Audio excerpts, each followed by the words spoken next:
प्रवासी एक्सप्रेस मतलब की बात। मुस्लिम धर्म को पाक और हिंदुओं को पाकिस्तान जैसे देशों में साफ करने की नीयत रखने वाले लोग जरा इस तस्वीर को गौर से देख लें। ये तस्वीर उस भारत की है जहां हिंदू, मुस्लिम, सिख, ईसाई सब आपस में भाई भाई केवल एक वाक्या ही नहीं बल्कि हकीकत भी है।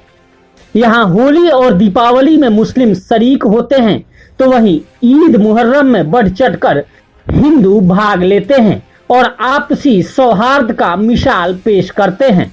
हरियाणा की आर्थिक राजधानी गुरुग्राम में भी ईद के मौके पर कुछ ऐसा ही नजारा देखने को मिला। दरअसल लॉकडाउन से परेशान प्रवासी लोग अपने घरों को जाने के लिए सेक्टर 14 के महिला महाविद्यालय में इकट्ठा हुए थे। इस भीड़ में सभी धर्मों के लोग शामिल थे। ऐसे में ईद की खुशियां उनके साथ मनाने के लिए मुस्लिम संगठनों के साथ हिंदू संगठन के लोगों ने भी बढ़ चढ़कर भाग लिया और सबको न केवल ईद की मुबारकबाद दी बल्कि इसके साथ सबको ईदी भी दी। देश के अंदर जिस प्रकार की कोरोना नाम की जो बीमारी चली, उस कारण से सारा जो दिनचर्या है, जो आम जीवन है, वो प्रभावित हुआ है। लेकिन हम सब मिलकर, चाहे हिंदू हो, चाहे मुस्लिम हो, सिख हो, चाहे ईसाई हो, हम सब मिलकर इस बीमारी के साथ लड़ाई लड़ेंगे और हमें पूरा विश्वास है कि हम इसको जीतेंगे। और आज तो एक बहुत खुशी का दिन है कि हमारा जो मुस्लिम समुदाय है, हमारे जो भाई साथी हैं मुस्लिम समाज के, आज उनका सबसे बड़ा त्यौहार है, ईद पर्व है। और आज हिंदू मुस्लिम समाज के सभी साथियों ने मिलकर इस ईद के पर्व के ऊपर एक समाज को संदेश देने का काम किया है, देश को संदेश देने का काम किया है। और विशेष तौर पर जो हमारे देश से बाहर जो मुस्लिम देश हैं, उनको एक संदेश देने का काम किया है कि भारत के जो हिंदू हैं, चाहे मुस्लिम हैं, चाहे सिख हैं, चाहे ईसाई हैं, वो अपने देश के लिए पूरी ताकत के साथ एकजुट होकर खड़े हैं। कोई भी व्यक्ति हमारे अंदर किसी प्रकार की जो उनकी एक सोच रहती है कि फूट डालो और देश के अंदर कोई भी किसी भी काम को अंजाम दो, तो हम उनको ये बता देना चाहते हैं कि भारत देश है, भारतवर्ष के हम लोग हैं। ये भारत देश का हिंदू, मुस्लिम, सिख, ईसाई है। ये अपने देश पर किसी भी अतरंगकारी को बर्दाश्त नहीं करेगा। और इस कोरोना नाम की जो बीमारी है, इस पर हम सब मिलकर पूरी ताकत के साथ प्रहार करेंगे, इससे लड़ेंगे और इससे हम जीत कर दिखाएंगे पूरी दुनिया को। इस मौके पर मुस्लिम धर्म गुरुओं ने सोशल डिस्टेंसिंग का पालन करते हुए पहले नमाज अदा किया और फिर सबको मिठाई और तोहफे दिए।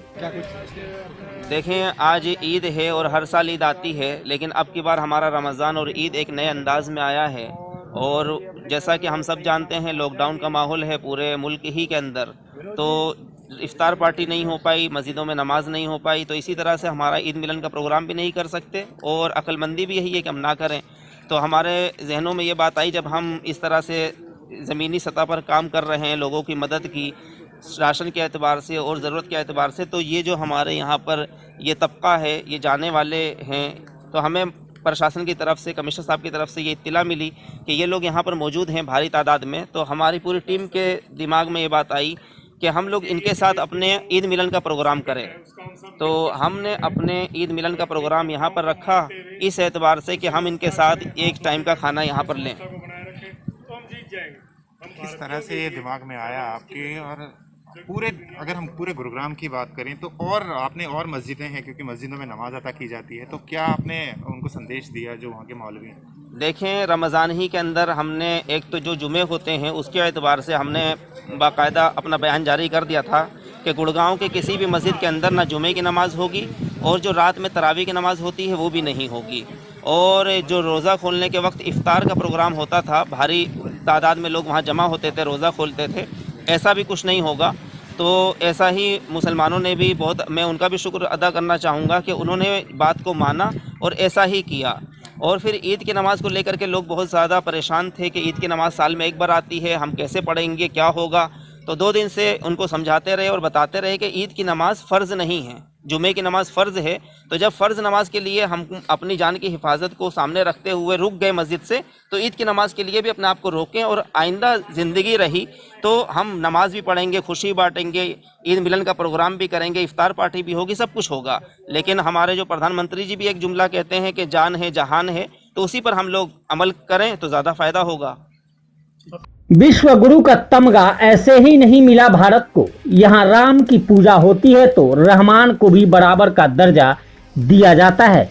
गुरु गोविंद सिंह के पगड़ी की मांग रखी जाती है तो जीसस के सामने कैंडल भी जलाए जाते हैं।